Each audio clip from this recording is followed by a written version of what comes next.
တခါတည်းမှာကျွန်တော်တို့ရဲ့ဘဝမှာငါတတ်နိုင်တယ်ငါလုံနိုင်တယ်ဆိုပြီးမှအရာရာကိုကြိတ်မိခံစားဖို့ရန်မဟုတ်ဘဲနဲ့စွန့်ခွာတတ်တော်သူများဖြစ်ဖို့ရန်လည်းလိုအပ်ပါတယ်ထို့တော့မဟုတ်ဘူးဆိုရင်ရင်နှွေးပူထဲကိုကျသွားတဲ့ဖားကလေးလိုပဲငါပူခံနိုင်ပါတယ်အဆင်ပြေပါတယ်ရင်နှွေးဆူတဲ့အချိန်ထိထိုနေရာကနေစွန့်ခွာခြင်းမရှိဘဲနဲ့အပူကိုအန်တုနေမယ်ဆိုရင်နောက်ဆုံးမှာမောပန်းခြင်းနဲ့ရင်နှွေးဆူခြင်းကိုအမတုနိုင်တဲ့အချိန်မှာထိုရေဆူထဲမှာနောက်ဆုံးတည်သွားတဲ့ဖားကလေးလိုပဲတင်းနဲ့ကျွန်ုပ်လည်းဖြစ်နိုင်ပါတယ်ဒါကြောင့်ဘုရားသခင်ကထိုပြီးထိုနေရာထိုအရက်ကနေစွန့်ခွာလာခဲ့ပါလို့မိန့်ပါတယ်အခါမှာစွန့်ခွာတတ်တော်သူများဖြစ်ဖို့ရတဲ့အရေးကြီးတယ်ဆိုတဲ့နှုတ်ကပတ်တော်အပြင်ကျွန်တော်ဒီကနေ့ခွာယူကြမှာဖြစ်တယ်နီကောခန်းကြီး6ခန်းငယ်7ကိုကျွန်တော်ဖတ်တော့ပါမယ်ထို့ကြောင့်ထာဝရဘုရားမိန့်တော်မူပြန်ဒီကားတဲ့တင်တို့ဒီထိုသူတို့အထဲမှထွက်၍အတိအချနေကြလို့မစင်ကြယ်တော့အရာကိုလက်နှင့်မြမတို့ကြနဲ့ထိုတို့ပြုလျင်တင်တို့ကိုငါဒီလက်ခံပြီဖတ်တော်နှုတ်ကပတ်တော်ပေါ်မှာအထူးပဲဘုရားခင်ကောင်းကြီးပေးပါစေစွန့်ခွာခြင်းကောင်းကြီးမင်္ဂလာလို့ပြောတဲ့အခါမှာဘဝမှာစွန့်ခွာရမယ့်အရာနှစ်ခုရှိပါတယ်ဒီတမန်ကျမ်းစာထဲမှာဖော်ပြထားတာကပထမကျွန်တော်တို့စွန့်ခွာရမယ့်အရာကယောနောချင်းကိုစွန့်ခွာဖို့ရတဲ့လိုအပ်တယ်ဒုတိယကမစင်ကြယ်တော့အရာကိုစွန့်ခွာတတ်တော်သူများဖြစ်ဖို့ရတဲ့လိုအပ်တယ်ဘုရားသခင်ကထွက်ခဲ့လို့ပြောရရင်ဘဝမှာထက်လာတော့သူများဖြစ်ဖို့ရတဲ့လိုအပ်တယ်ဘုရားကစွန့်ခွာခဲ့ထွက်ခဲ့ဆိုပြီးမှလက်တွေ့မလုပ်ဘူးဖင်နွဲနေမဆိုရင်တော့ခုနကျွန်တော်တို့အစမှာပြောသွားတယ်လို့ပဲရေနွေးပူထဲကိုကျသွားတဲ့ဖားဟာအချိန်မီမခုန်ထွက်ဘူးဆိုရင်အသက်ရှုံရတယ်လို့ပဲကျွန်တော်ရဲ့ဘဝမှာရှုံချင်းမြောက်များစွာကိုကြုံရမှာဖြစ်တယ်ဒါကြောင့်ဘုရားသခင်ကထွက်ခဲ့ဆိုတဲ့အခါမှာထွက်ရဲတော်သူများချက်ချင်းအကောင့်ထဲပေါ်တော်သူများဖြစ်မဆိုရင်ဘဝမှာ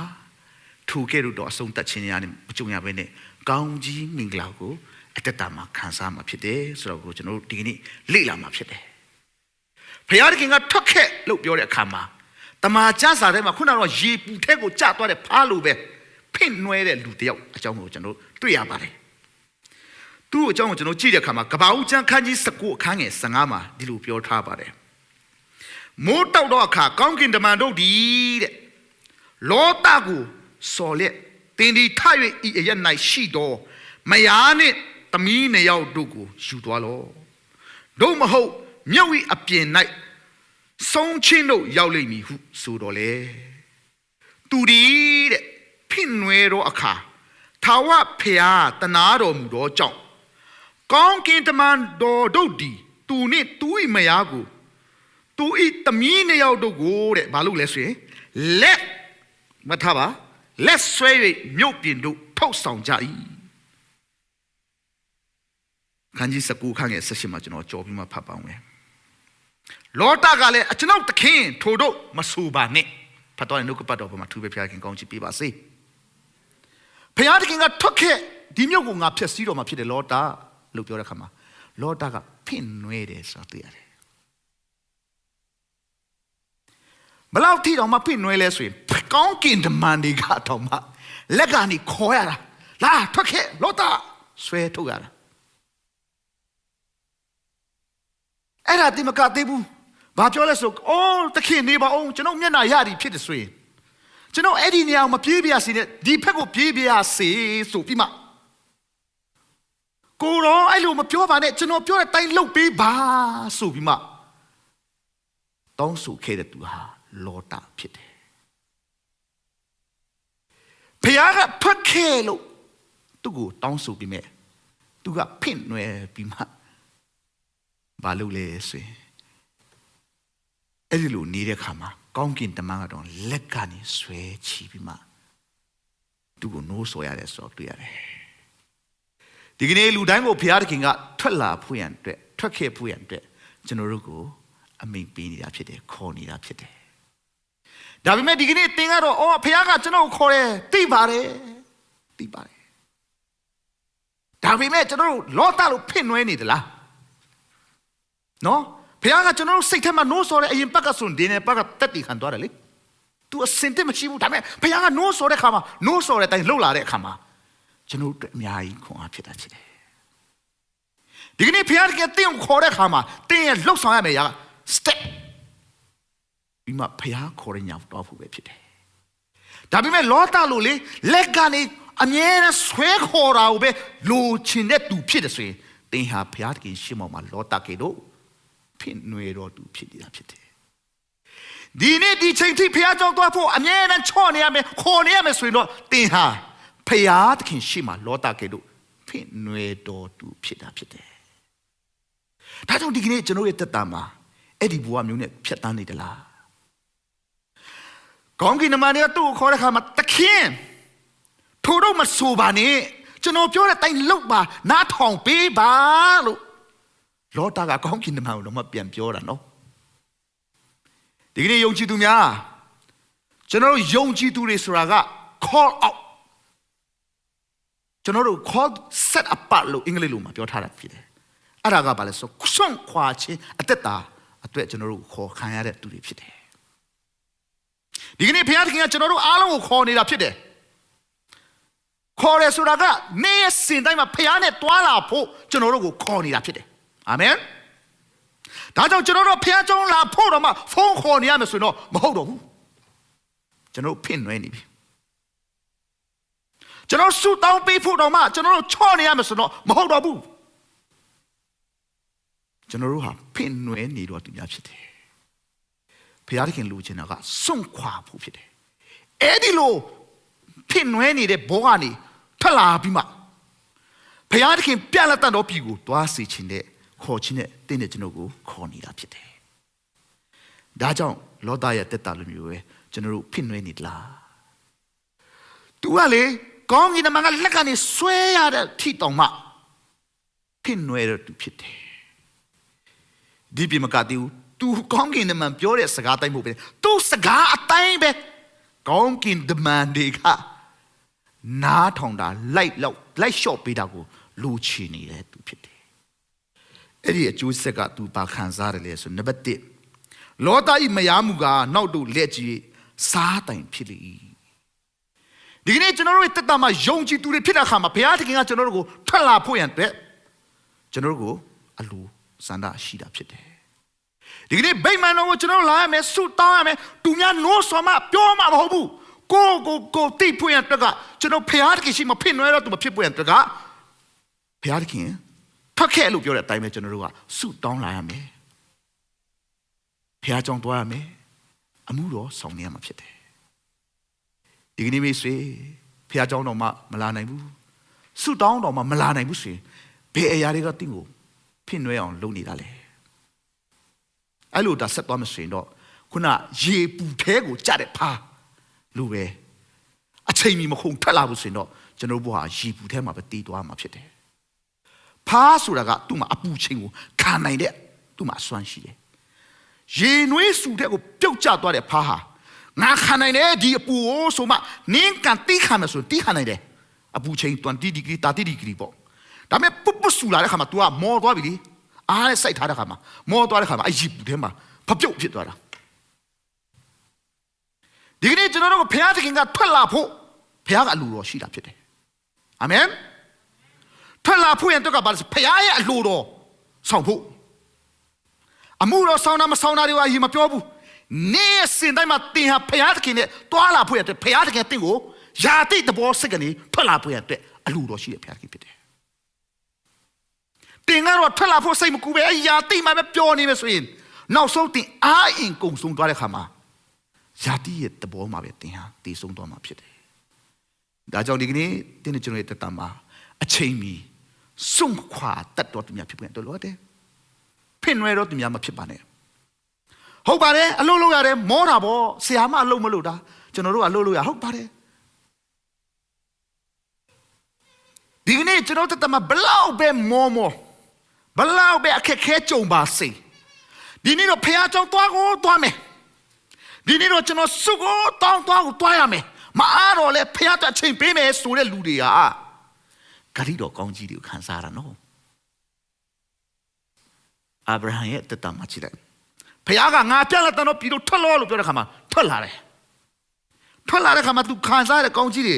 အားလုံးလည်းတည်ပြီးသားဖြစ်မှာဖြစ်ပါတယ်ကပ္ပဦးကျမ်းခန်းကြီး7ထဲမှာဒီလိုပြောထားပါတယ်ငါဒီတင့်ကိုလူမျိုးကြီးဗာလဲဖြစ်စေမည်ငါကောင်းကြီးပေးရဲ့တင့်ကိုဒီနာမကြီးမြတ်စေမည်တင်ဒီကောင်းကြီးခံစားရတော့ तू ဖြစ်လိမ့်မည်တင့်ကိုကောင်းကြီးပေးတော့ तू ကိုငါကောင်းကြီးပေးမည်တင့်ကိုကျိန်ဆဲတော့ तू ကိုဗာလဲ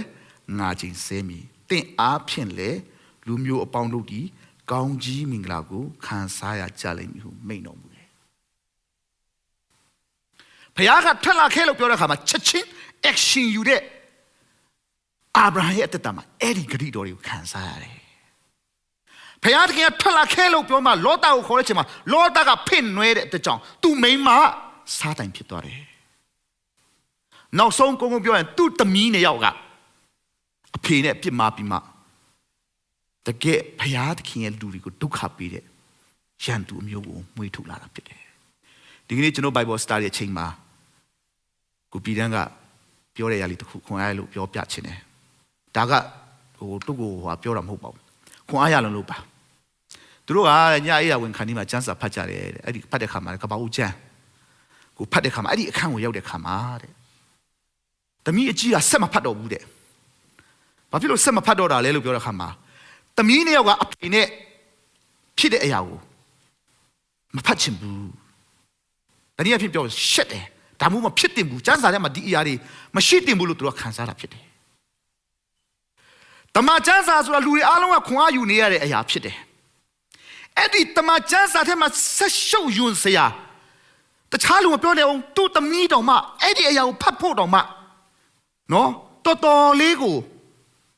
မရဲတဲ့ဝင့်တဲ့အဖြစ်ကိုတမန်ကျမ်းစာထဲမှာမြင်ရတာဖြစ်တယ်ဒီကနေ့တင်းနဲ့ကျွန်တော်ရဲ့တက်တာမှာဘုရားကထွက်ခဲ့လို့ပြောတဲ့အချိန်မှာကျွန်တော်ထွက်တတ်တော်သူများဖြစ်ဖို့ရန်အတွက်လိုအပ်တယ်စွန့်ခွာတတ်တော်သူများဖြစ်ဖို့ရန်အတွက်လိုအပ်တယ်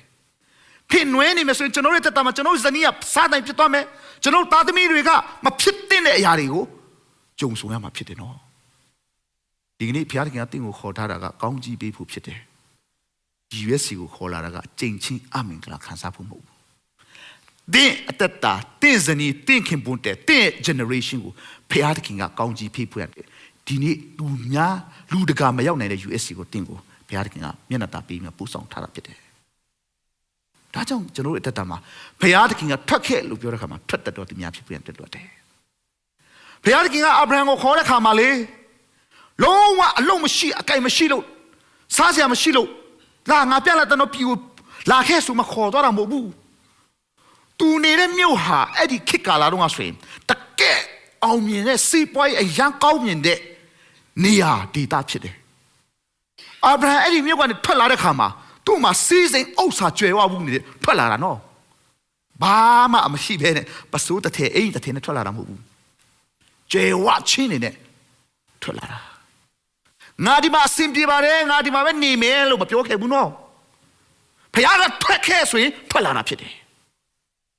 ဒီကနေ့ဘုရားသခင်အလိုအဆုံးသောအရာကဘာလဲဆိုရင်အစင်ပြေလို့ဘုရားကိုကိုးကွယ်တော့ဘုရားလူမရှိဘူးဘုရားသခင်အလိုတော်ရှိတာကဘာလဲဆိုရင်တင်စင်ပြေနေတဲ့ဘဝနဲ့ယုံထွက်လာပြီးမှဘုရားသခင်အချိန်ပေးတာကိုဘုရားသခင်လူချင်တာဖြစ်တယ် praise the lord ဒီကနေ့ကျွန်တော်တက်တာမလေးအစင်ပြေလာပြီဆိုရင်တချို့တင်သားရရှိတယ်နော်ဒီမှာတော့မတည်ဘူးတချို့တင်သားရရှိတယ်ဆရာတဲ့ဆုတောင်းပေးပါတောင်းပေးရမှာဗောကားလို့ချင်တယ်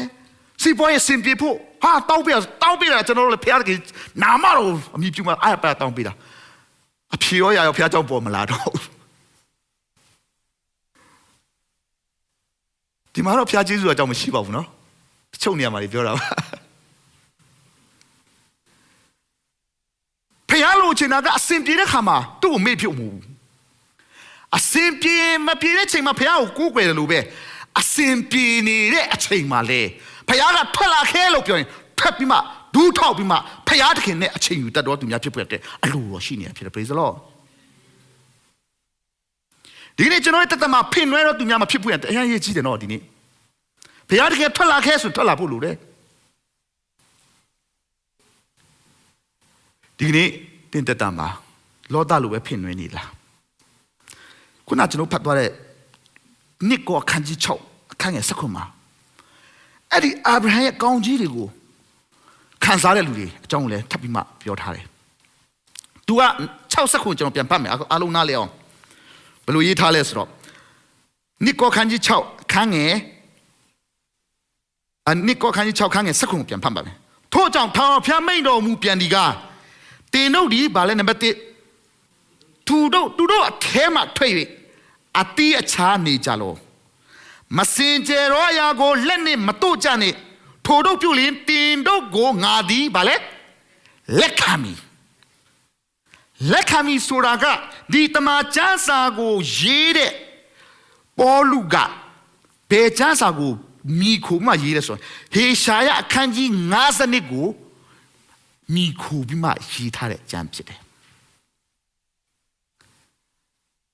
ဟေရှာယအခန်းကြီး50ကိုမိခိုမှရေးထားတဲ့ကျမ်းဖြစ်တဲ့တကြောင်သူကဘာပြောလဲဆိုရင်ဒီတမန်ကျမ်းစာထဲမှာရှိတဲ့အချက်နှစ်ချက်ခုနပြောတယ်ယောနောချင်းကိုစွန့်ခွာပြီးမှမစင်ကြယ်တော့အရာကိုစွန့်ခွာမဆိုရင်တဲ့တင်တို့ကိုငါလက်ခံမယ်တဲ့အဲ့ဒီလက်ခံမယ်ဆိုတဲ့ကျမ်းပိုက်ကနိကောအခန်းကြီး6အခန်းငယ်8ကနေ30ကိုကျွန်တော်ဖတ်ချင်ပါတယ်ကျွန်တော်ကိုကျေးဇူးပြုမှာ slide ထိုးပေးကြအောင်အကုန်လုံးဖတ်ရအောင်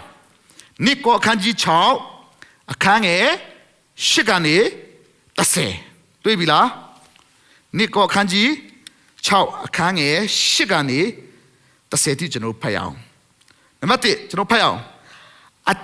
အတေထင်ရှားခြင်းနဲ့ရှုတ်ချခြင်းချီးမွမ်းခြင်းနဲ့ကဲ့ခြင်းကိုခံသဖြင့်၎င်းလေစာတော်သူကဲ့သို့ဖြစ်တော်လေဟုံးမှန်တော်သူအဘယ်သူမျှမသိတော်သူကဲ့သို့ဖြစ်တော်လေကြော်စောတော်သူအသေးခံတော်သူကဲ့သို့ဖြစ်တော်လေအသက်ရှင်တော်သူဆုံးမခြင်းကိုခံတော်သူကဲ့ဖြစ်တော်လေအသေးတခြင်းနဲ့ကင်းလွတ်တော်သူဝမ်းနေတော်သူကဲ့သို့ဖြစ်တော်လေအစဉ်ဝမ်းမြောက်တော်သူစင်ရတော်သူကဲ့သို့ဖြစ်တော်လေလူများကိုယတတ်စေတော်သူဥစ္စာတစုံတစ်ခုကိုမြမပိုင်တော်သူကဲ့သို့ဖြစ်တော်လေအလုံးစုံတို့ကိုပိုင်တော်သူဖြစ်သည်ဖြင့်ဘုရားသခင်ခန့်ထားတော်မူသောဓမ္မဆရာမှန်ကြောင်းကိုအရာရာ၌ထင်ရှားစွာပြကြ၏ဖတ်တော်နှုတ်ကပတ်တော်မှာသူပဲဖျားခင်ကောင်းချီးပေးပါစေအဲ့ဒါကအာဗြဟံကိုပေးထားတဲ့ဂရိတော်ကောင်းကြီးတွေဖြစ်တယ်နော်အာဗြဟံကိုတင်းကိုလူမျိုးကြီးဖြစ်စေမယ်ငါကောင်းကြီးပေးတင်းနာမှာကြီးမြတ်မယ်ဟုတ်လားတင်းဒီကောင်းကြီးခံစားရသူဖြစ်လိမ့်မယ်တင်းကိုကောင်းကြီးပေးတော့သူကိုငါကောင်းကြီးပေးမယ်တင်းကိုကျင့်ဆဲတော့သူငါကျင့်ဆဲမယ်တင်းအဖြစ်လူမျိုးတကာပေါင်းတို့မင်္ဂလာရှိကြလိမ့်မယ်ပြောထားတာဒီကနေ့ဖခင်ကတင်းကိုလက်ခံမယ်လို့ပြောတာကဘာပြောလဲဆိုရင်အဲ့ဒီအာဗြဟံကိုပေးထားတဲ့ဂရိတော်တွေဒီကနေ့တင်းနဲ့ကျွန်ုပ်ကိုလည်းပေးနေတာဖြစ်တယ် praise the lord ဟုတ်တယ်ကျွန်တော်တခါတည်းမှာဒီတမန်ကျမ်းစာထဲမှာပြောလို့ပဲသူများတွေကကဲတဲ့ခါမှာကိုကအမားတစ်ခုလုံနေတဲ့ပုံစံမျိုးဖြစ်နေပဲဒါပေမဲ့ဖခင်ကထွက်လာခဲ့ဆိုတဲ့စကားကိုနားထောင်ပြီးမှစွန့်ခွာတတ်တော်သူဖြစ်မယ်ဆိုရင်လူတွေအမြင်မှာတော့ကျွန်တော်တို့ကဘာလဲလိန်ညာတော့သူဖြစ်ကောင်းဖြစ်လိမ့်မယ်ဒါပေမဲ့နောက်ဆုံးမှာလူတွေကတင်ဟာအမှန်တရားအတွက်ဖခင်နဲ့ယက်တည်တော်သူဆိုတာကိုလူတွေကသိလာမှာဖြစ်တယ် praise the lord ယခုချိန်မှာတင်ပေါ်ကြောကြချိန်မှာတင်ပေါ်ကြောကြမယ်နေ့ရက်စဉ်တိုင်းမှာဖခင်ပြောလို့ပဲထွက်လာခဲ့ဖခင်နဲ့နေ့ရက်စဉ်တိုင်းမှာအသက်ရှင်ကြည့်တင်ကိုယနေ့ချိန်မှာလူတွေမသိတော့မှဒီနေ့ချိန်မှာဖခင်ကလူတွေရဲ့စိတ်ထဲမှာစကားပြောတဲ့ခါမှာတင်ဟာလူတွေရဲ့ရှေ့မှာထင်ပေါ်ကြောကြတော့သူဖြစ်လာမှာဖြစ်တယ် praise the lord လူတွေရှေ့မှာတင်ဘာမှမရှိဘူးလို့မြင်ကြပေမဲ့တင်ပေါ်မှာလူတွေအကုန်လုံးမရနိုင်တဲ့အိမ်ကာမီအကုန်လုံးဟုတ်လားရှိကြမှာပါတချို့ကလေအောက်ဆိုင်မှာတော့အရန်ချမ်းသာတယ်လူနဲ့လေအထဲမှာဆင်းရဲတဲ့လူတွေမြောက်များစွာရှိတယ်နော်အပြင်ပန်းတော့ကျန်ချမ်းသာတဲ့ပုံစံအထဲမှာတော့ငြိမ်သက်ခြင်းမရှိဘူးဝမ်းမြောက်ခြင်းမရှိဘူးပတ်စံရှိပေမဲ့မျက်နာကမပျော်ရွှင်နိုင်ဘူးစိတ်ကမပျော်ရွှင်နိုင်ဘူးအမြဲတမ်းဒေါသထွက်နေတဲ့ချမ်းသာကြွယ်ဝတဲ့လူတွေလည်းရှိတယ်နော်ဒါပေမဲ့ဒီကျမ်းစာထဲမှာပြောထားလဲဆိုရင်ဘုရားတကယ်ထွက်လာခဲ့လို့ပြောတဲ့အခါမှာအရာရာကိုစွန့်ခွာပြီးမှထွက်လာတဲ့သူတို့ရဲ့အသက်တာမှာအောက်ဆိုင်မှာတော့ဘာမှမရှိတယ်လို့ဖြစ်ပေမဲ့ ဘောဝမှာဘာမှအပူပင်မရှိဘဲနဲ့ပြည့်စုံရတဲ့ခင်ကိုအသက်တာမှာခံစားမှာဖြစ်တယ်ဒါကြောင့်အောက်ဆိုင်မှာချမ်းသာကြွယ်ဝမှုတွေတဲ့နှလုံးသားထဲမှာဖခင်သခင်ရဲ့မျက်မှောက်တော်ထဲမှာချမ်းသာကြွယ်ဝပြီးမှကောင်းကြီးခံစားတော်သူများဖြစ်ဖွယ်အတွက်ပဲအဓိကလိုအပ်တာဖြစ်တယ် praise the lord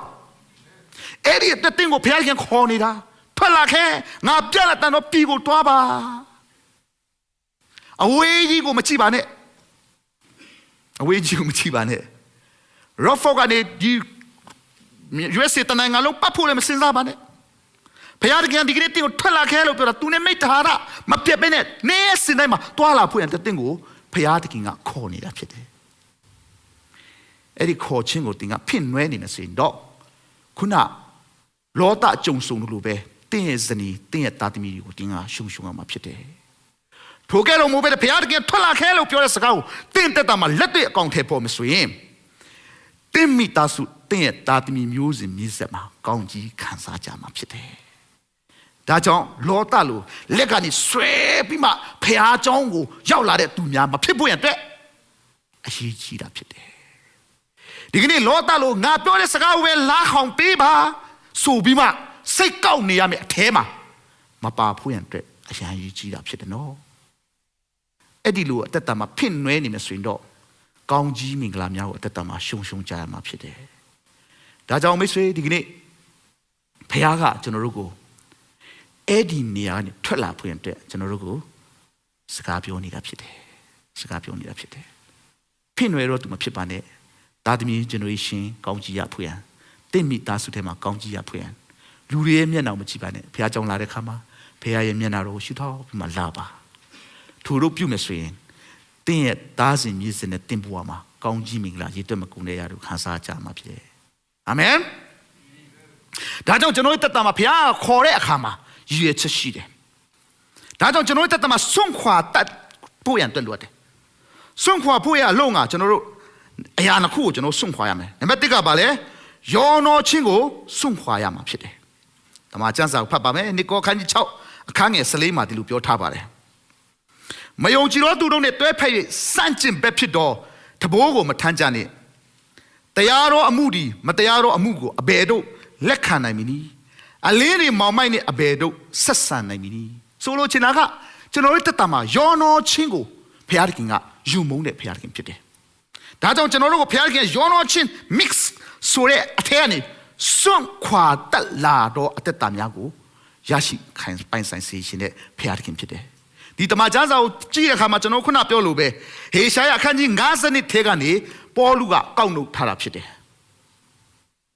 ဘာကြောင့်အဲ့ဒီကျမ်းစာကိုကောက်နှုတ်ထားတယ်လဲဆိုအေဒေလလူမျိုးတွေဟာဘုရားသခင်စကားကိုနားမထောင်တဲ့အခါမှာဘာဘလုန်ရှင်ဘုရင်ကြီးတွေကလာပြီးမှအေဒေလလူမျိုးတွေကိုသူတို့ရဲ့ဘာဘလုန်မြို့ကြီးကိုခေါ်ဆောင်သွားတာဖြစ်တယ်အဲ့ဒီလိုခေါ်ဆောင်သွားတဲ့အခါမှာယေရမယကတရားဟောရတယ်မင်းတို့ပြန်မခုခံကြနဲ့ရန်သူတွေကိုဘုရားသခင်စကားကိုမင်းတို့နားမထောင်တဲ့အတွက်ကြောင့်အခုဘုရားသခင်မင်းတို့ဒဏ်ခတ်တာဖြစ်တယ်ဘာဘလုန်နိုင်ငံမှာတွားမှကျွမ်းဖြစ်တွားနေကြပါလို့နိုးဆိုတာဖြစ်တယ်အဲ့ဒီလိုနိုးဆော်ခဲ့လို့လေဒန်နီယေလတို့ဘာတို့ဟာဘာဘလုန်မြို့ကြီးကိုရောက်သွားတာဖြစ်တယ်ဒါပေမဲ့တချို့ကလေဘုရားကသူတို့ကဘာဘလုန်မြို့ကြီးကိုကျွန်းခံဖို့ဘာလို့ဘုရားကငါတို့ခိုင်းပါလဲဒုက္ခရောက်ဖို့ဘုရားငါတို့ဘယ်တော့မှခိုင်းမှာမဟုတ်ဘူးဒါကြောင့်ငါတို့ဘာဘလုန်မှာတွားပြီးမှကျွန်းမခံနိုင်ဘူးဆိုမှအီဂျစ်ပြည်ကိုပြေးကြတယ်အီဂျစ်ပြည်ကိုပြေးတဲ့အခါမှာအီဂျစ်ပြည်မှာနတ်ဖျားတွေကိုကိုးကွယ်ပြီးမှအေဒေလလူမျိုးတွေဟာအီဂျစ်ပြည်မှာရှိတဲ့လူတွေနဲ့ထိမ်းများပြီးမှသူတို့ရဲ့တတမှာ mix ဒီဖြစ်လာကြတာဖြစ်တယ်အဲ့ဒီလို mix ဒီဖြစ်လာတဲ့လူတွေကိုဘုရားသခင်ကနင်တို့ထွက်လာခဲ့ကြအဲ့ဒီလို mix ဖြစ်နေတဲ့လူမျိုးနဲ့စုကနေထွက်လာခဲ့ကြမင်းတို့ကိုဘုရားသခင်ကတန်ရှင်းတော်မျိုးဖြစ်ရွေးချယ်ထားတာဖြစ်တယ်ဒါကြောင့်ဂရိတော်နိုင်ငံကိုပြန်လာပြီးမှဘုရားသခင်ကိုကိုးကွယ်ကြပါလို့နှိုးဆော်ရခြင်းဖြစ်တယ်သူတို့ကလေဟုတ်တယ်ဘာဘလုန်မှာကျွန်းသွားခါနာထက်ဆိုင်ရင်အီဂျစ်ပြည်မှာသူတို့လေအီဂျစ်ရှင်မိန်းမတွေကိုမင်္ဂလာဆောင်ပြီးမှအိမ်ထောင်ကြမှာသူတို့အဆင်ပြေသွားပြီလေအဆင်ပြေသွားပြီသူတို့ခါနန်ပြည်လည်းမပြန်ချင်တော့ဘူးဂရိတော်နိုင်ငံလည်းမပြန်ချင်တော့ဘူးသူများနိုင်ငံမှာပျော်သွားပြီဘုရားကလူမရှိဘူးမင်းတို့ပြန်လာခဲ့ဘာဖြစ်လို့ဆိုသူများနိုင်ငံမှာသူများနဲ့အိမ်ထောင်ကြတယ်နတ်ဘုရားကိုယ်ကွယ်တဲ့လူနဲ့အိမ်ထောင်ကြပြီးမှသူတို့နေတယ်လို့ပဲအစင်ပြေးပြီးမှနေပြီးမှ ဖြစ်တယ်လို့ပဲဖျားခင်ကိုကူးကွယ်ကြတယ်ဖျားကဘယ်တော့မှသူ့ကိုအစင်ပြေတယ်လို့ဖြစ်တယ်လို့ကူးကွယ်တော့ဖျားခင်လူမရှိဘူးအေတွေလာလူမျိုးတွေကိုဖျားခင်ကအီဂျစ်ပြည်မှာနေတဲ့အတော်သွင်းမှာအီဂျစ်ရှင်တွေကိုသူကဒဏ်ခတ်တယ်ဘေးဒုက္ခပြဿနာတွေနဲ့ဒဏ်ခတ်တယ်ပထမဦးဆုံးသူဘယ်လိုဒဏ်ခတ်လဲဆိုအဲ့ဒီအီဂျစ်ပြည်မှာဖားတွေနောက်မှချင်းကောင်းတွေရင်ကောင်းတွေနဲ့အေတွေလာလူမျိုးတွေနေတဲ့အီဂျစ်ပြည်မှာရှိတဲ့အီဂျစ်နိုင်ငံသားတွေကိုဒုက္ခပေးတယ်ဆိုတော့တွေ့ရတယ်ဘာဖားတွေနဲ့ချင်းကောင်းတွေနဲ့ရင်ကောင်းတွေနဲ့သူတို့ဒုက္ခတွေခံစားနေတဲ့အချိန်မှာအေတွေလာလူမျိုးတွေနေတဲ့ကမ်းတစ်ဖက်မှာတော့ဘာပြဿနာမှမရှိဘူးဟယ်လိုပြဿနာရှိလားမရှိဘူးအဆင်ပြေနေတယ်ဖခင်သခင်ကိုလည်းအဆင်ပြေတယ်လို့ပဲကိုးကွယ်ကြတာအဆင်ပြေတယ်လို့ပဲမဟုတ်လားအဆင်ပြေတယ်လို့လည်းရိုးရိုးလေးပဲကိုးကွယ်တာပေါ့နော်တနည်းအားဖြင့်ပြောရိုးရိုးလေးပဲကိုးကွယ်တာပေါ့နောက်ပြီးမှအဲ့ဒီချိန်မှာဘာပြောလဲဆိုတာအစင်ပြေလို့ဖျားကိုကိုးကွယ်တာကိုဖျားကမကြိုက်တဲ့ခါမှာမောရှေအားဖြင့်အာရုံအားဖြင့်တွေလာလူမျိုးတွေတွန်းနိုးဆော်ပါသူတို့အီဂျစ်ပြည်မှာသူတို့အစင်ပြေလို့နေပြီးတော့သူ့ကိုးကွယ်တာမလို့ချဘူးအီဂျစ်ပြည်ကနေထွက်လာခဲ့ဆိုမှမိန့်မာခိုင်းပါတယ်အဲဒီခါမှာမောရှေနဲ့အာယုန်တို့ကတွားပြီးမှမဟုတ်ဘူးငါတို့ကိုဒီနေရာမှာဖျားကထားတာဒါငါတို့ပြည်မဟုတ်ဘူးငါတို့ခါရန်ပြည်ကိုပြန်သွားမယ်ဂရိတော်နိုင်ငံကိုပြန်သွားဖို့ဖျားကငါတို့ကိုနိုးဆော်နေတယ်မိန့်တော်မူတယ်ဆိုတဲ့ခါမှာအေတွေလာလူမျိုးတွေကတော့မတော်ချင်ဘူးဘာလို့အဆင်ပြေနေပြီလေကျုံခံရပေမဲ့အရိုက်ခံရပေမဲ့ဟိုဘက်မှာဒုက္ခရောက်တယ်သူတို့ဘက်မှာဒုက္ခမရောက်တော့အဆင်ပြေတယ်အဆင်ပြေတော့အဆင်ပြေတဲ့ညမှာရိုးရိုးလေးပဲဖျားကိုကူးကွယ်ခြင်းကြတယ်ဒါပေမဲ့ဖျားကရိုးရိုးလေးကူးကွယ်တာမလို့ကျွန်တော်ထွက်လာခဲ့ပြလာတန်တော်ပြည်မှာဖျားကိုလွတ်လပ်စွာကူးကွယ်တော့ဖျားကအလိုတော်ရှိတာဖြစ်တယ်အဲဒီခါမှာမောရှေကအီဂျစ်ရှင်မင်းကြီးစီမှာတွားပြီးမှငါတို့လူမျိုးတွေငါတို့ဖျားကိုတွားပြီးမှဝတ်ပြုကိုးကွယ်ရမယ်ငါတို့ကိုတွားခွင့်ပေးပါလို့ပြောတဲ့ခါမှာရှင်မင်းကပြောလဲဆိုရင်ဟုတ်ပြီအခုငါတို့ဒုက္ခရောက်နေတဲ့ဘေးဖားတွေချင်းတွေကိုမောင်းထုတ်ပေးဆိုရင်မင်းတို့ကိုဒီနိုင်ငံထဲမှာလွတ်လပ်စွာကိုးကွယ်ခွင့်ပေးမယ်တဲ့ဒါပေမဲ့မောရှေကမဟုတ်ဘူးတဲ့ငါတို့ဒီနိုင်ငံမှာငါတို့ဖျားကိုလုံးဝမကိုးကွယ်နဲ့ဒီကနေထပ်ပြီးမှဖျားတခင်ဂရိတော်နိုင်ငံမှာဖျားတခင်ကိုလွတ်လပ်စွာကိုးကွယ်ရမှာဖြစ်တယ်လို့ပြန်ပြောတယ်အစင်ပြေတဲ့ညမှာဖျားကိုကိုးကွယ်တော့ဖျားကအလိုမရှိဘူးထွက်လာခဲ့ဒုတိယတစ်ချက်ဘေးဒုက္ခပြဿနာပြန်ပေးတဲ့ရကကျွန်တော်ဘာတွေ့ရလဲဆိုရင်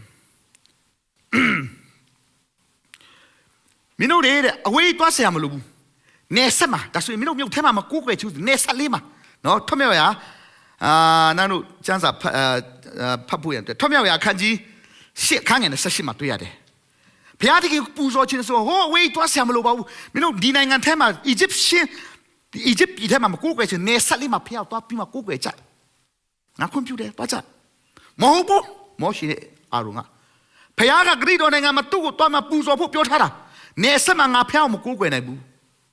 အပြင်ထွက်ပြီးမှဖျားကိုကိုးကွယ်မယ်တို့ဖျားဂရိတော်စကားနားထောင်ပြီးမှအီဂျစ်ရှင်ဘီရင်စီမှာသူပြောကြတယ်အဲ့ဒါနဲ့မချင်ဘူးဒါဆိုဟုတ်ပြီဒီလိုဘေးဒုက္ခတွေပြဿနာတွေကိုငါတို့ဖျားချမှာဆူတောင်းမှဒီအရာတွေကလွတ်မြောက်ဖို့အတွက်ဆူတောင်းပေးပါအဲ့ဒီကနေလွတ်မြောက်တယ်ဆိုရင်မင်းတို့ငါတို့တောင်းခွင့်ပေးမယ်မောရှေတော့ဝန်တာတာပေါ့ဒါပေမဲ့တောင်းခွင့်ပေးတဲ့ခါမှာဘသူတွေတွားရမလဲဆိုရင်မိန်းမနဲ့ကလေးတွေကိုခြံထားပြီးမှယောက်ျားတွေပဲတွားပြီးမှဖျားကိုတွားကူးကွယ်ကြဇစ်ပူဇော်ကြပါတယ်မောရှေက no မဟုတ်ဘူးငါတို့ဖျားကိုတွားကူးကွယ်တဲ့ခါမှာယောက်ျားတွေပဲဖျားကူးကွယ်ရမှာမဟုတ်မိန်းမနဲ့ကလေးနဲ့စီးစိမ်အောက်စာအရာခသိန်းပါပြီးမှဖျားကိုတွားပူဇော်မှာဖြစ်တယ် praise the lord ဒီနေ့တင်းရဲ့ဆုံးဖြတ်ချက်ကဘာလဲဖျားတကယ်တင်းကိုခေါ်ထုတ်နေပြီအီဂျစ်ပြည်ကနေခေါ်ထုတ်နေတဲ့ခါမှာတင်းကထွက်လာရမှာကတင်းတယောက်တည်းထွက်လာဖို့ဖျားလို့မရှိဘူးတင်းထွက်လာတဲ့ခါမှာတင်းမိန်းမတင်းသားသမီးတင်းစီးစိမ်ဥစ္စာနဲ့ဖျားထားတဲ့ဂရိတော်နိုင်ငံကိုခြီလန်းလန်းဖွင့်တဲ့ဖျားတခင်အတင်းကိုခေါ်ထုတ်နေတာဖြစ်တယ်နားလည်နိုင်တော့ညာကိုဖျားတခင်ပေးပါစေဒီကနေ့ကျွန်တော်တို့ဖျားကြောင်းလာတာ ယောက်ျားရဲ့ဒီတပတ်တော့မင်းသွားလိုက်ဒါမှမဟုတ်မိန်းမရဲ့မင်းတပတ်သွားလိုက်ဖခင်ကကျွန်တော်တို့ခေါ်တာကအဲ့တော့ခေါ်တာမဟုတ်ဘူးအမှုတော်ဆောင်တွေပဲဖြစ်ဘသူပဲဖြစ်ကျွန်တော်တို့ကဖခင်เจ้าကိုမိန်းမရဲ့မင်းမဲသွားလိုက်ပါယောက်ျားရဲ့သွားလိုက်ပါလို့မရဘူးတမိသားစုလုံးချစ်ချစ်ခင်ခင်နဲ့မိန်းမတော်ကိုစုတောင်းအစီအစဉ်တွေမှာအမှုတော်များမှာပါဖို့ရတဲ့ဖခင်တခင်တင်းတဲ့ကျွန်တော်ကိုခေါ်နေတာဖြစ်တယ် praise the lord တင်းမိသားစုတင်းသားသမီးတွေမကတဲ့တင်းစီးစိမ်ဥစ္စာအရာအားလုံးနဲ့ဖခင်တခင်ပေးထားတဲ့ဂရုတော်နိုင်ငံကိုထွက်လာဖို့ရတဲ့ဖခင်တခင်ကတင်းတဲ့ကျွန်တော်ကိုခေါ်နေတာဖြစ်တယ်ဒါကြောင့်ဒီကနေ့ကျွန်တော်ဗိမာန်တော်လာတဲ့ခါမှာလက်ချိတက်မလာပါနဲ့ဒါဝိဒ်ကပြောတယ်ဗိမာန်တော်သွားတဲ့ခါမှာငါလက်ချိတက်မသွားဘူးတဲ့ဇစ်ကောင်ပါလက်သွားမယ်တဲ့ praise the lord ဒီကနေ့ကျွန်တော်ဖခင်ကြောင့်လာတဲ့ခါမှာလက်ချိတက်မလာပါနဲ့ဇစ်ကောင်ပါလက်လာပါတင်းဇစ်ကောင်ဟာတင်းမိသားစုတင်းသားသမီးတင်းရဲ့ဆယ်ဖို့တဖို့တင်းရဲ့တက်တီခံချက်တွေတင်းရဲ့ချီးမွမ်းချက်တွေနဲ့ဗိမာန်တော်ကိုလာရမှာဖြစ်တယ်ဖခင်တခင်ကတင်းကိုထွက်လာခဲ့လို့ခေါ်နေပြီဒီကနေ့တင့်တက်တာမှာ mix ဆိုတဲ့နေရာမှာဖះအောင်ကမကိုးကွယ်နိုင်ဘူးထွက်လာပြီးမှဖះသခင်ရှိတဲ့မျက်မှောက်တော်နေရာမှာဖះကိုလွတ်လပ်စွာကိုးကွယ်မယ်ဆိုမှထွက်လာတော့သူများစွန့်ခွာနိုင်တော့သူများဖြစ်မဆိုရင်တင်းရဲ့သားသမီး generation ကိုဖះသခင်ကကောင်းကြီးပေးမှာဖြစ်တယ် praise the lord ဒီလာလူမျိုးတွေကိုဖះသခင်ထွက်လာခဲ့လို့ဂရိပြောတဲ့အခါမှာဂရိတော့အတိုင်းပဲဖះသခင်စကားတော်အတိုင်းပဲအီဂျစ်ပြန်ထွက်လာတဲ့အခါမှာလူတွေတခါမှမစားဘူးတဲ့ကောင်းကင်ပုံကနေကြတဲ့ဗာလဲမာနမှုကိုစားတဲ့ဣတရီလလူမျိုးတွေဆိုတဲ့ကောင်းကြီးကိုခံစားတော့တာဖြစ်တယ်လူတွေတယောက်မှမစားဘူးနော်လူသားတွေရဲ့အသက်တာမှာမာနမှုကောင်းကင်ပုံကနေကြတဲ့မုတ်ကိုစားဘူးတာကဣတရီလလူမျိုးတွေပဲရှိတယ်ဒီကနေ့ဖခင်ရဲ့စကားကိုတင်ကနားထောင်ပြီးမှထွက်လာခဲ့ဆိုတဲ့စကားကိုနားထောင်ပြီးမှဖခင်တခင်ဂရိတော်ထားတဲ့နိုင်ငံနေရာကိုလာမယ်ဆိုရင်တင့်တက်တာမှာလူတွေတခါမှမစားဘူးတဲ့ကောင်းကင်ကအစာမာနမှုဖြစ်တဲ့ငြိမ်သက်ခြင်းဝမ်းမြောက်ခြင်းကျေဝခြင်းချမ်းသာခြင်းကျမ်းမာခြင်းတွေကိုလည်းတင့်တက်တာမှာဖခင်တခင်ကကောင်းကြီးပေးမှာဖြစ်တယ် praise the lord ဒါကြောင့်ဒီကနေ့ကျွန်တော်တက်တာမှာဖခင်ကထွက်လာလို့ပြောတဲ့ခါမှာကျွန်တော်တို့ mix ဆိုတဲ့နော်အရာတွေကိုစွန့်ခွာပြီးမှဂတိတော်နိုင်ငံကိုတွားတက်တော်တင်များဖြစ်ဖို့ရတဲ့လူအပ်တယ်မြင်များဆဆမပြောပါနဲ့ဖျားနဲ့ပုံမှန်တွားလာတော်ဖြစ်ဖို့ရတဲ့ဖျားကတင့်နဲ့ကျွန်ုပ်ကိုထွက်လာဖို့ရတဲ့အလူတော်ရှိတယ်လူကြိုတွေပြိုမတွေ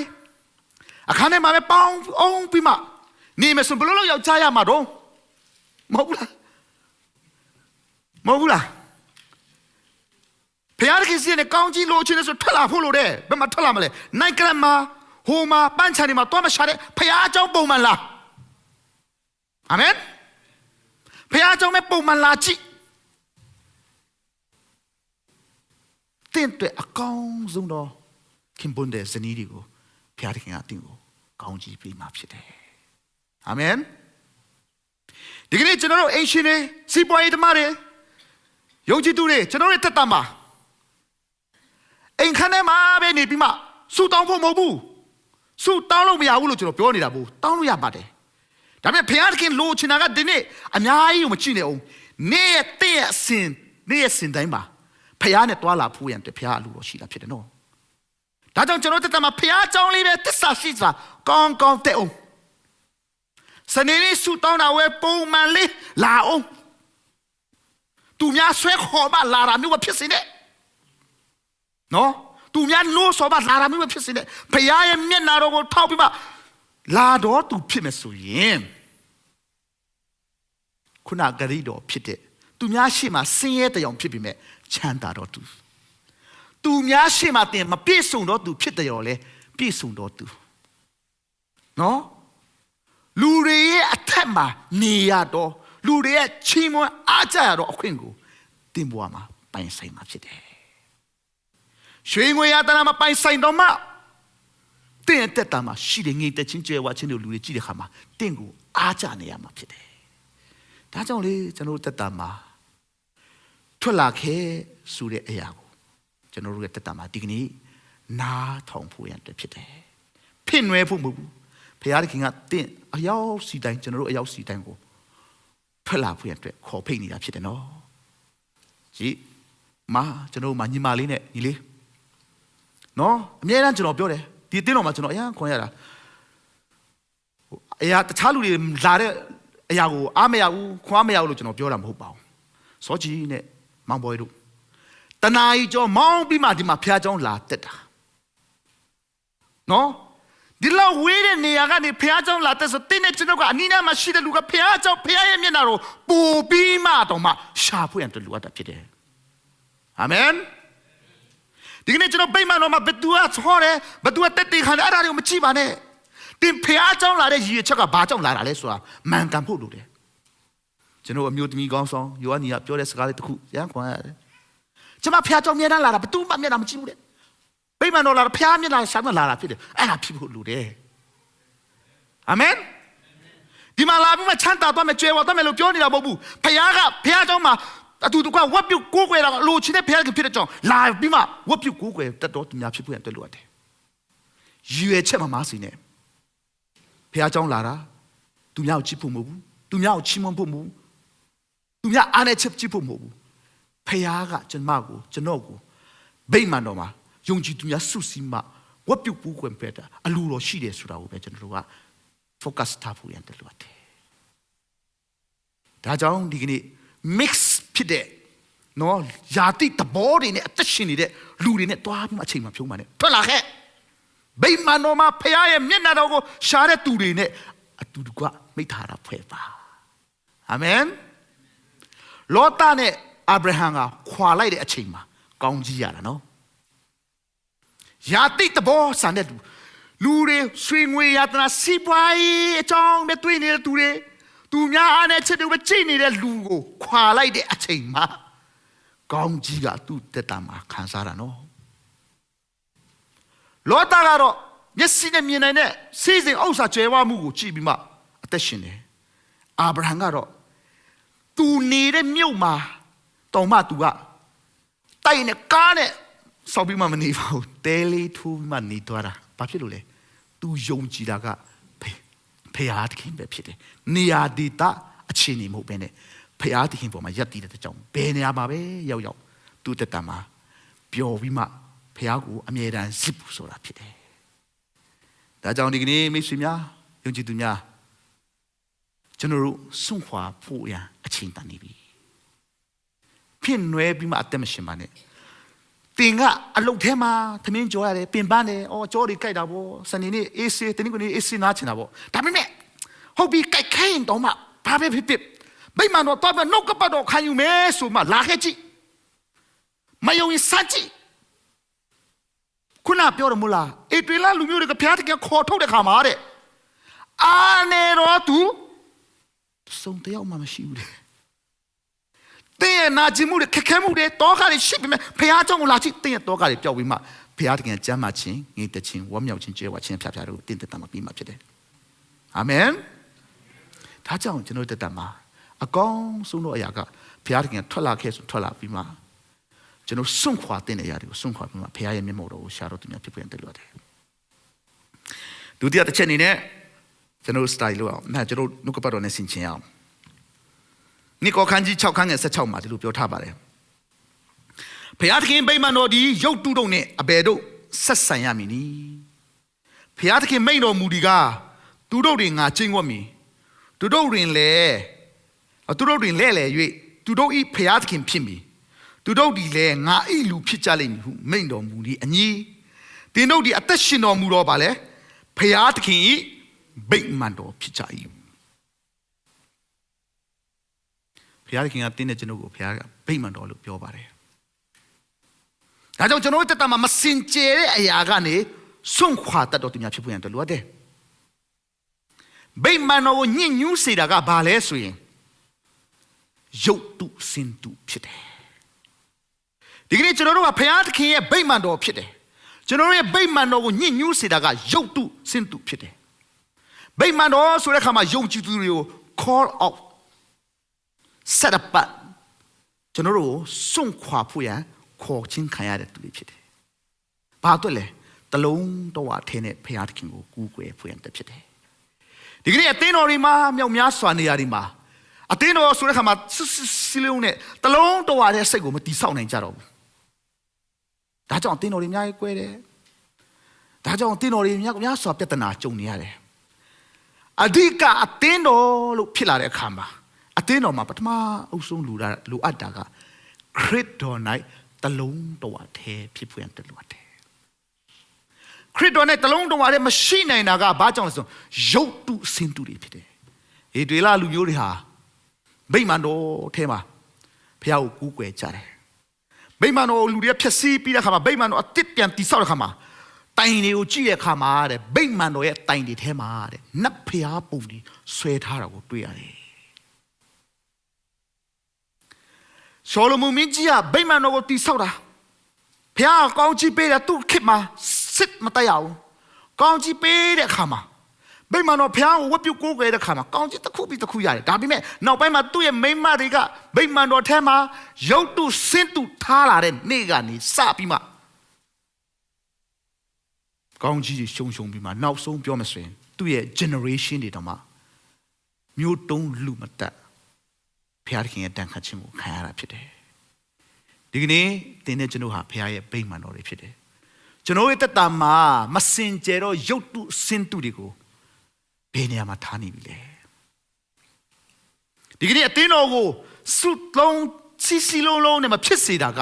ရုပ်တုစင်တုဆိုတဲ့မိမိတို့ရဲ့မာနအတ္တနဲ့ဆွဲလန်းခြင်းတွေဖြစ်တယ်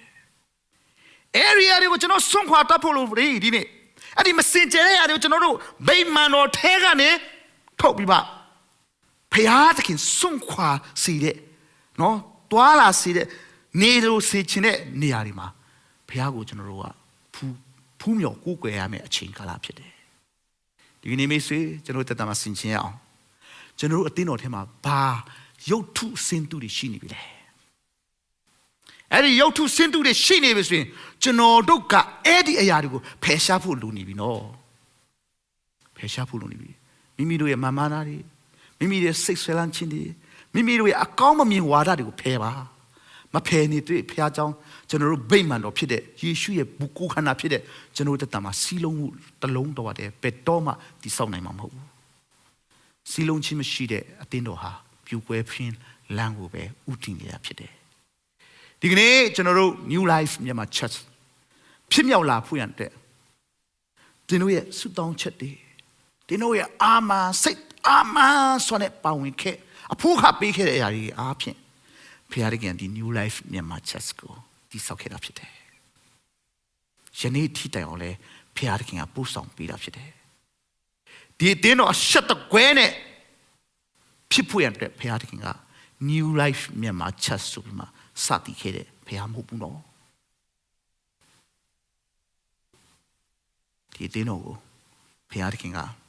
ကောင်းကြီးပေးခြင်းတဲ့ကြောင့်ဖြစ်တည်လာတာဖြစ်တယ်ဒီတင်းတော်ဤတာ၍တိုးပွားပြီးမှတလုံးတဝထဲနဲ့စိတ်ကိုကျွန်တော်တို့ပြန်လဲတည်ဆောက်နိုင်ဖွယ်အတွက်ရုပ်တုစင်တုတို့ကိုကျွန်တော်တို့ဗိမာန်တော်ထဲကနေကျွန်တော်တို့အထဲကနေ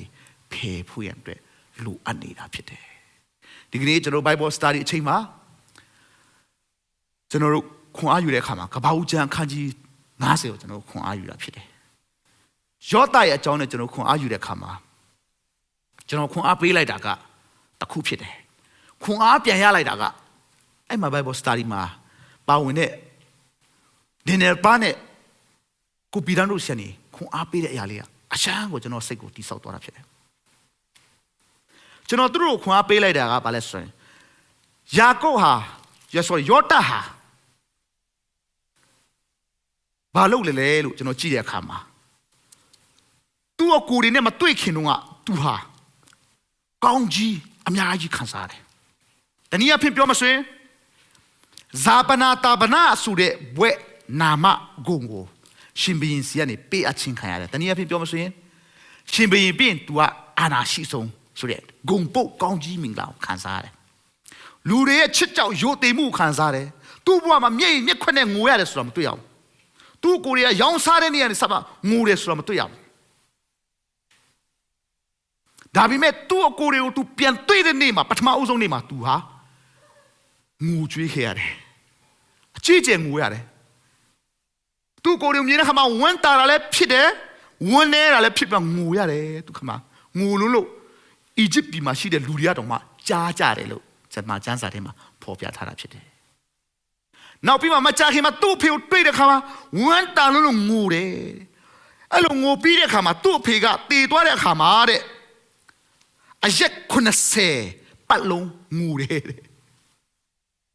နောက်မှသူ့ဖေရဲ့ခန္ဓာကိုယ်ရုပ်အလောင်းကိုအီဂျစ်ပြည်ကနေဂရိတော်နိုင်ငံကိုခေါ်သွားဖို့လုပ်တဲ့ချိန်မှာခါနာန်ယော်ဒန်မြစ်ကမ်းဘေးနားမှာခုနှစ်ရက်အကြီးကျယ်ငိုတဲ့ခါမှာအဲ့ဒီယော်ဒန်မြစ်နားမှာရှိတဲ့လူတွေကတော့မှဒီလူတွေအရာအကြီးကျယ်ငိုကြတာပဲဆိုတဲ့တမိုင်းတော်မှာထင်ကြံခဲ့တာဖြစ်တယ်အကြီးကျယ်ငိုရတယ်ညီကိုမောင်နှမတွေကိုကူညီတဲ့ခါမှာနော်ငိုရတယ်ဒီကနေ့ကျွန်တော်ရဲ့တက်တာမှလည်းထုံနည်း၎င်းပဲအရင်တော့စင်ပြင်းမှာပါနော်စင်ပြင်းမှာပါဒါပေမဲ့အချင်းချင်းကျွန်တော်ကူညီတဲ့ခါမှာကိုမျောလင်းထားတဲ့အတိုင်းဖြစ်တဲ့ခါမှာငိုကြွေးရတဲ့ချိန်တွေလည်းရှိကောင်းရှိမှာပါရှိကောင်းရှိမှာပါငိုကြွေးရတဲ့ရက်တွေရှိမှာပါအော်ရင်တို့ကဒီလိုမထင်ခဲ့ဘူးအခုတော့သူ့ကြောင့်ကျွန်တော်တောကရောက်ရပြီဆိုမှငိုရတဲ့ချိန်တွေလည်းရှိမှာပါအရင်တော့ဘယ်မှာတော့တီဆောက်လာတော့ကတော့ယုံကြည်ခြင်းနဲ့ခြေလန်းလန်းတဲ့ခါမှာချစ်ခင်နဲ့တယောက်ကြောက်အားပေးချတယ်ချစ်ခင်ချတယ်နိုးစော်ချတယ်ကြာလာတဲ့နဲ့အမြသူ့အားနဲ့ချစ်ကိုအားနဲ့ချစ်မြင်လာတဲ့ခါမှာသူ့ကြောင့်ငိုရတဲ့ချိန်ကိုကြောင့်သူများလည်းငိုရတဲ့ချိန်လည်းရှိမှာပါမရှိဘူးလို့ကျွန်တော်မပြောရှိမှာပါလူဆိုတဲ့ခါမှာလေကြာလာတဲ့နဲ့အမြအားနဲ့ချစ်ကိုအားနဲ့ချစ်ကိုသူများမြင်တော့လို့သူ့အားနဲ့ချစ်ကိုလည်းကိုမြင်လာတာဖြစ်တယ်သူ့ပေါ်မှာအများကြီးမျောလင်းထားတာဟာအခုတော့သူ့ကြောင့်ငါတို့ငိုနေရပြီဆိုတဲ့ငိုကြွေးခြင်းလည်းရှိမှာပါယာကုပ်လည်းအဲ့ဒီယောသလည်းအဲ့ဒီဘဝကိုခံစားခဲ့ရတာနော်သူ့ညီတွေသူ့ကိုယ်တွေကိုကောင်းစားစေခြင်းလို့အီဂျစ်ပြည်ကိုခေါ်တဲ့နေရာနဲ့စပြီးငိုချင်းတရားနဲ့သူ့ဘဝအစာပြုခဲ့ရတယ်သူ့အဖေတည်သွားတယ်ငိုရတယ်နောက်ဆုံးပြောမယ်ဆိုရင်သူ့ဖေတေးပြီးသွားတဲ့ခါမှာသူ့ကိုယ်ကြောင့်ပြန်ပြီးမှငူရသေးနော်ဘာဖြစ်လို့လဲအဖေတေးသွားတဲ့ခါမှာသူ့ကိုယ်ကငါတို့ဒီတွားပြီးမှယောသစီမှာတွားပြီးမှသူ့ကိုတွားမတွေ့ရင်တော့ပြဿနာကြုံတော့မှာပဲကျမ်းစာထဲမှာသူရေးထားပါတယ်သူ့ထံတို့တမန်တော်ကိုဆေလွတ်၍ကိုရောအကိုတို့ဒီမကောင်းသောအမှုကိုကိုရောအာပြုတ်မိ၍ကိုရောကိုပြစ်မှားသောအပြစ်ကိုလွတ်တော်မူပါတော့ပြောတဲ့ခါမှာလောယောသကဝန်းနေလို့ငူတယ်သူကသူ့ကိုယ်ကိုလည်းစားချဖို့အီဂျစ်ပြည်ကိုခေါ်လာတာမဟုတ်ဘူးသူတို့ရဲ့နောင်နာကကောင်းစားဖို့ခေါ်လာတာဒီခါမှာဒင်းနေပါကျွန်တော်ခွန်အားပေးသွားတာဆရာတဲ့အဲ့မှာတတိထားမိလားတဲ့သူ့အကူတွေကတဲ့ယောသစီမှာတွားတဲ့အချိန်မှာဒါဒင်းနေပါပြောတဲ့နှုတ်ကပတ်တော်နော် Bible study ချိန်မှာသူပြောသွားတာရမ်းခွန်ရတယ်သူ့ကိုယ်ရဲ့စီကိုသူ့ကိုယ်ရဲ့သူ့ညီစီမှာတွားတဲ့အချိန်မှာတဲ့သူ့ကိုယ်ရဲ့မျောလင့်ထားတာကသူတို့တွားပြီးမှယောသစီတွားတဲ့ခါမှာတဲ့ယောသကသူတို့ကိုဒုတ်တွေဓာတ်တွေနဲ့သူတို့ရိုက်မယ်စိတ်ဆိုးမယ်အော်မယ်လို့သူတို့ထင်ထားကြတာဒါပေမဲ့ယောသကတော့သူတို့ကိုဘယ်လိုကြိုးဆိုလဲမျက်ရည်နဲ့ကြိုးဆိုတယ်ဘာကြောင့်လဲသူတို့ကိုခွလွတ်ပေးတဲ့နှလုံးသားနဲ့ကြိုးဆိုတယ်ဆိုတော့တရားတယ် Praise the Lordဒီနေ့တခါတည်းမှာလေကျွန်တော်တို့ကလေငါတို့ကအကြီးกว่าငါတို့ကစီနီယာกว่าငါတို့ကတက်กว่าဟုတ်လားငါတို့ကဘာလို့တောင်းပန်ရမလဲငါပါစတာกว่าငါမှုလို့ဆုံးမဟုတ်ဘူးတင်းရဲ့နောင်တစိတ်နဲ့တောင်းပန်တဲ့အရာတစ်ခုပါသူတစ်ပါးအတွက်ဒီဆောက်ဆရာမျက်ရည်အဖြစ်စီစဉ်စီမှာဖြစ်တယ်အာမင်ဒါကြောင့်ဒီကနေ့ကျွန်တော်အတင်းတော်ဆိုတဲ့ခါမှာတလုံးတော်ရရှိဖို့ရန်တကားကျွန်တော်တို့ကဘာလို့ဖို့လို့လဲဆိုရင်တယောက်နဲ့တယောက်ခွန့်လွတ်တတ်တော်သူများဖြစ်ဖွင့်ရတဲ့လိုအပ်တယ်။ရောက်စီတိုက်ပေါ်မှာအဲ့ဒီခွန့်လွတ်တတ်တော်နှလုံးသားကိုဘုရားခင်အထူးပဲကောင်းချီးပေးပါစေ။ဒီကနေ့ခွန့်လွတ်ခြင်းဆိုတဲ့အရာမရှိဘူးဆိုရင်ကျွန်တော်တို့တွေးကွဲခြင်းကိုပဲတွားပြီးမှအတင်းတော်ဟာပျက်စီးမှာဖြစ်တယ်။မှန်ပါတယ်အားနည်းချက်တွေရှိပါတယ်။တယောက်နဲ့တယောက်အားနည်းချက်တွေရှိတယ်။တချို့ကစိတ်ဆက်တယ်တချို့ကစိတ်မြန်တယ်တချို့ကရစိတ်စေတယ်မတူဘူးနော်မတူငါစိတ်ရှည်တဲ့ကြောင့် तू စိတ်ရှည်ပေးရမယ်မလုပ်နဲ့တချို့က ပြောပလိုက်ရပြောပြီးနောင်တရတယ်ပြန်လှုပ်လို့လည်းမရတော့စကားကဘာသူ့ရဲ့ဗီဇတော်တော်လေးတော့ပြုတ်ပြီးဖို့တော့ခက်တာပေါ့ဒါပဲနားလေပေးလိုက်ပေါ့ခွင့်လို့ပေးလိုက်ပေါ့နာကျွန်တော်ပြောချင်တဲ့အရာတစ်ခုကဘာလဲဆိုရင်လောကမှာစစ်နိုင်တဲ့သူဟာနော်အောင်နိုင်သူဟာသူတစ်ပါးကိုပထမဦးဆုံးခွင့်လို့ပေးတဲ့သူဟာစစ်နိုင်တော်သူဖြစ်တယ် praise the lord ဒီကနေ့ကျွန်တော်တက်တာမှကြည့်ပါခရစ်တော်ယေရှုကဒီလောက်အပြစ်များတဲ့ကျွန်တော်တို့ကိုလက်ဝါးကားတိုင်းမှာတေခါပြီးမှခွင့်လို့သွားတာနော်ကျွန်တော်တို့ကိုယ်ကိုယ်တဲ့ဖခင်ခရစ်တော်တော်မှာခွင့်လို့အရှင်ဖြစ်တယ်ဆိုရင်ကျွန်တော်တို့ကအချင်းချင်းမခွင့်လို့တင်ဘူးလားခွင့်လို့ရမှာဖြစ်တယ်မခွင့်လို့ခြင်းဆိုတဲ့ရုပ်တုအစင်းတုကိုကျွန်တော်အလဲမှာထားနေတယ်ပြီအတင်းတော်ဟာကွဲမှာဖြစ်တယ်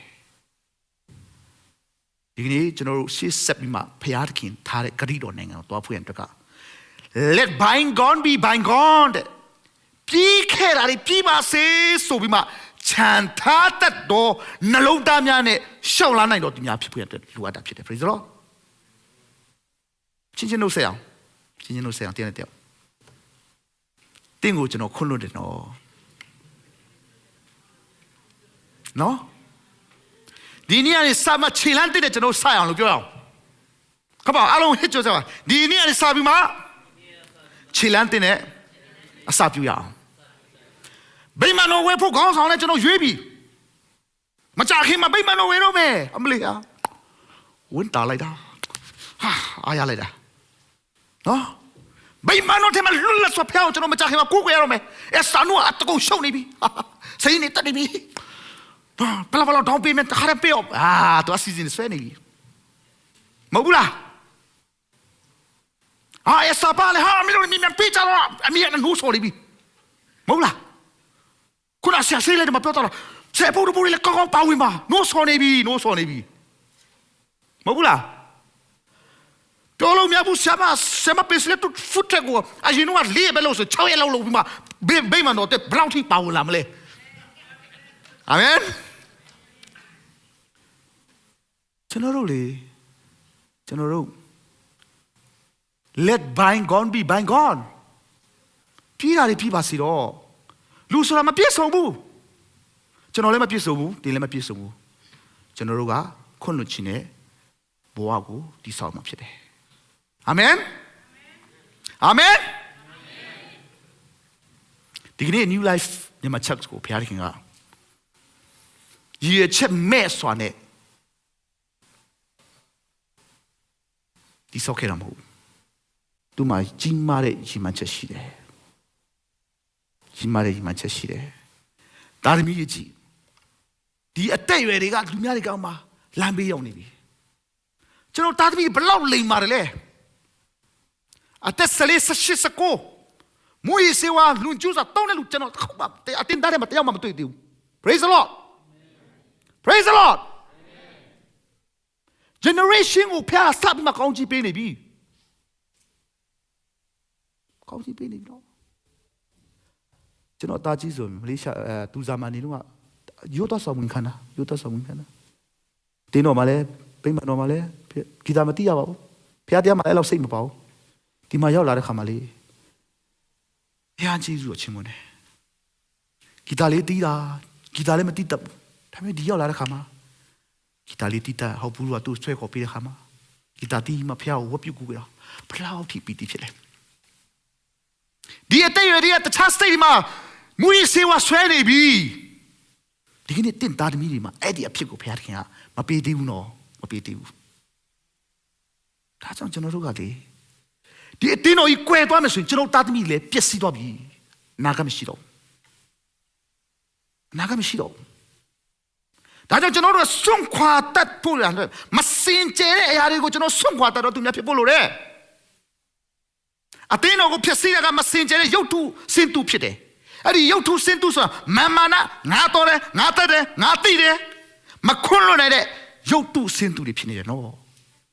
အဲ့ဒီအရာတွေကိုတင်းနဲ့ကျွန်တော်ကဘာလို့ဖို့လိုလဲဖယ်ရှားတတ်တော့စွန့်ခွာတတ်တော့သူများဖြစ်ဖို့ရတယ်လို့အပ်တာဖြစ်တယ်ဒါကြောင့်ဒီကနေ့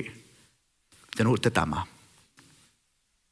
အဲ့ဒီရုပ်တုစင်တူတွေအဝေးလွတ်သွားဖွင့်တဲ့ကျွန်တော်ကြိုးစားမှာဖြစ်တယ်တဘောတူညီစွာနဲ့လှုပ်ဆောင်မှာဖြစ်တယ်ကျွန်တော်စာစုထဲမှာတခုတင်ရတဲ့အရာလေးရှိတယ်ဗာလဲ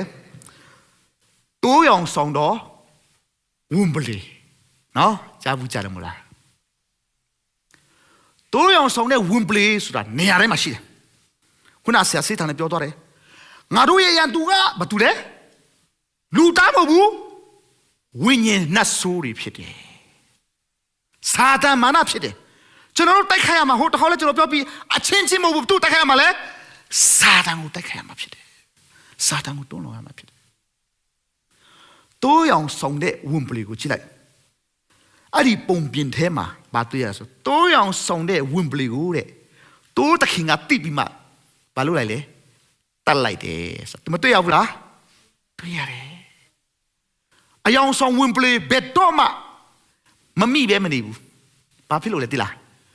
တိုးတွေကအစီလုံးလို့ဖြစ်တယ်ဘာဖြစ်လို့တိုးရောင်ဆောင်တဲ့ဝွန်ပလီကသူတို့နားမှာကတ်တဲ့အခါမှာလေအော်ရပါတယ်တငယ်ချင်းရဲ့တော့ပြောရင်အကြိုက်ခံမှာပေါ့မဟုတ်ဘူးလားဒါပေမဲ့တိုးတွေကဒီလူကတိုးရောင်ဆောင်တဲ့ဝွန်ပလီနော်ဆိုတာကိုသူတို့ပတ်စပ်နဲ့သူ့တခင်မပြောနိုင်ပြီမဲ့သူတို့အချင်းချင်းစစ်စီလုံးလုံးနဲ့ကော်နာလေးတွေမှာကပ်ပြီးမှနေတဲ့အခါမှာတိုးတခင်ကတီးသွားတယ်ဟာဒီဟာတော့တိုးမဟုတ်ဘူးဝွန်ပလီပဲဆိုမှတန့်ကနေဘာလုပ်လိုက်လဲတတ်လိုက်တဲ့အခါမှာတိုးတွေကလုံခြုံရတဲ့အခွင့်ကိုရရှိခံစားတာဖြစ်တယ်ထိုနည်း၎င်းမဲ့ကျွန်တော်တို့ရဲ့တက်တာမှာအယောင်ဆောင်စာတမနာကလုံနေမှာပဲကျွန်တော်တို့တက်တာမှာမဟုတ်ဘူးလားအဲ့ဒီအယောင်ဆောင်ကြီးတစ်ခုတည်းပေါ်လာဖို့ရတဲ့တင်နဲ့ကျွန်တော်ကဘာလို့ဖို့လို့လဲစီလုံးလုံးနဲ့ဖျားဝက်နဲ့မွေလို့တတော်တင်ညာဖြစ်ဖြစ်တက်လို့ရတယ်ဖြစ်တယ် Praise the Lord ကျွန်တော်တို့စီလုံးနေဆိုရင်မကောင်းတော့စာတန်ရဲ့လှုပ်ဆောင်ခြင်းတွေပေါ်လာပြီးမှအဝေးကိုလွန့်စင်သွားမှာဖြစ်တယ်ဘတ်တူတေငါမတင်ပြီးရောဆိုရင်တော့ဝန်ပလီစားသွားမှာဖြစ်တယ်ဒီကနေ့ကျွန်တော်ရဲ့တက်တာယုံကြည်သူရဲ့တက်တာဆိုတာဘတ်တူတေငါမတင်ပြီးရောဆိုတဲ့စိတ်မွေးလို့မရဘူးတယောက်တော့သူဒုက္ခရောက်ရင်ကိုဒုက္ခရောက်တာပဲဖြစ်တယ်တယောက်တော့သူအစင်မပြေကိုအစင်မပြေတာပဲဖြစ်တယ်ဒါကြောင့်ကျွန်တော်တယောက်နဲ့တယောက်ဘာလို့ဖို့လို့လဲဖေးမှပြီးမှတလုံးတဝတဲ့စိတ်ကိုကျွန်တော်တိဆောက်ပွင့်ရတဲ့အချိန်ဖြစ်နေတာဖြစ်တယ်အဲ့ဒီတပြားတင်ခေါ်ထွက်တယ်နော်ထွက်လာခဲ့ကြီးမမတွေမလုံနဲ့အိုးကဘာတွေမပတ်နဲ့ US မပတ်နဲ့ထွက်လာခဲ့ဘာလို့ဖို့လို့လဲဖခင်အကြောင်းကိုထွက်လာခဲ့စူတောင်းချင်းစီစဉ်ကိုထွက်လာခဲ့ home set စီစဉ်ကိုထွက်လာခဲ့မိတ္တဟာရရှိရညာထွက်လာခဲ့အမျိုးသမီး fellowship ကိုထွက်လာခဲ့ youth day fellowship ကိုထွက်လာခဲ့ home visit ကိုထွက်လာခဲ့ဖခင်ကတင်းနဲ့ကျွန်တော်ကိုခေါ်နေတာဖြစ်တယ် praise the Lord ဒီကနေ့မိတ်ဆွေဖခင်ကကျွန်တော်တို့ထွက်လာဖို့ခေါ်နေတာလက်ဆွဲခံတဲ့လောတလို့ဖြစ်မနွယ်ပါနဲ့ဖြစ်နွယ်ပါနဲ့နော်ဒီကျွန်တော်စကလုံးကနည်းနည်းအတန်တက်မှန်းရလားဆရာမပစ္စည်းဖြစ်နွယ်တာဟုတ်ပါနော်တော့ကျွန်တော်ပြုံးပြတယ်ဆိုမှန်းနေတယ်သူတခုပြောနေတာမှန်တော့လေနော်ပြုံးပြဆိုတော့မှန်းတာဖြစ်တယ်Esta para y eso la ticha doy manaro ticha doy ကျွန်တော်တို့လေတကယ်ကျွန်တော်တို့လေအသက်တာမှာလေဖခင်ကကျွန်တော်တို့အားလုံးကိုထွက်လာဖို့ခေါ်နေတာနော်ထွက်လာဖို့ဆိုတာအပြစ်နုံထဲကနေထွက်လာတာကျွန်တော်တို့ကယေရှုလက်ခံကြတဲ့အပြစ်နုံထဲကလွတ်ပြီးသားဖြစ်တယ်နားဟုတ်တယ်နော်ကျွန်တော်ခုထွက်လာရမှာကဖခင်ရဲ့မျက်မှောက်တော်ရှိတဲ့နေရာကိုထွက်လာဖို့ဖြစ်တယ်အာဗြဟံကိုဖခင်ခေါ်တာကအဲ့ဒီမှာအီဂျစ်ပြည်မှာအီတလလူမျိုးအဲ့ဒီမှာပဲဖျားဝတ်ပြုလို့ကိုယ်ကွယ်လို့ရပါတယ်အစင်ပြေတာပဲဟိုမှာဒုက္ခရောက်ပြီငါတို့ကဒုက္ခမရောက်ဘူးအေးစေးပေါ့နေလို့ရပါတယ်ဖျားကလူမရှိဘူးထွက်လာခဲ့ဂတိတော်နိုင်ငံကိုထွက်လာခဲ့ထွက်လာတဲ့အခါမှာတင်တယောက်တည်းထွက်လာဖို့ဖျားလူမရှိဘူးနော်ဘသူတွေပါလာဖို့လို့လဲတင်ရဲ့ဇနီးတင်ရဲ့သားသမီးတင်ရဲ့စီးစိမ်ဥစ္စာဒီကနေ့ကျွန်တော်ဗိမာန်တော်ဝယ်တော့မယ်အာမင်ဗိမာန်တော်ဝယ်တော့မယ်ဖြစ်တဲ့အတွက်ကြောင့်ကျွန်တော်ဘာလုပ်နေလဲတင်းရဲ့ဇစ်ကောင်တင်းရဲ့ပေကန်ချင်းလိုနေပြီဗိမာန်တော်ဝယ်ဖို့ကဒီဗိမာန်တော်ဝယ်လဲတူတဲ့ဖြစ်မှာဟုတ်တဲ့ဖြစ်မတည်လို့မဟုတ်ဘူးဖျားပိုင်တာဒီဗိမာန်တော်ကဖ ဖခင်ကိုလွတ်လပ်စွာကိုယ်ကိုယ်ပို့ရတဲ့ကျွန်တော်တို့ကဝဲရမှာဖြစ်တယ် praise the Lord များတယ်နေတယ်ဆိုတာမဟုတ်ပါဘူးတင်းရဲ့စေတနာနဲ့မျိုးစိတည်းဖို့လိုတယ်ဖခင်တခင်ကိုအစင်ပြေတယ်လို့ကိုယ်ကိုယ်ဖို့မစင်စားပါနဲ့လွတ်လွတ်လပ်လပ်ကိုယ်ကိုယ်ဖွင့်ရတဲ့ဖခင်တခင်ကလူချင်းတဲ့ဖခင်တခင်ဖြစ်တယ် praise the Lord ဒါကြောင့်ဒီကနေ့ကျွန်တော်တက်တာမှာဖခင်ကြောင့်လာဖို့မပြင်းကြပါနဲ့ဆူတောင်းလာဖို့မပြင်းကြပါနဲ့တင်တယောက်ထဲလာဖို့လည်းမကြိုးစားပါနဲ့တင်မိသားစုတင်ညီကိုမောင်နှမတွေတင်ရဲ့မိတ်ဆွေတွေတင်ရဲ့ပိုင်ဆိုင်တဲ့အချိန်တွေစီးစိမ်ဥစ္စာတွေနဲ့ဖခင်ကထွက်လာခဲ့ဆိုတဲ့ညကိုထွက်လာတော့သူများဖြစ်မဆွင်ရည်တွက်မကုန်နိုင်တဲ့ကောင်းချီးမင်္ဂလာဖျားဖျားတို့ကိုအသက်တာမှာခံစားမှာဖြစ်တယ်ဆိုတော့ကိုနှုတ်ကပတ်တော်နဲ့ဝေငါချင်းဖြစ်တယ်ဝေငါတဲ့နှုတ်ကပတ်တော်ပေါ်မှာထူပဲဖျားခင်ကောင်းချီးပေးပါစေ။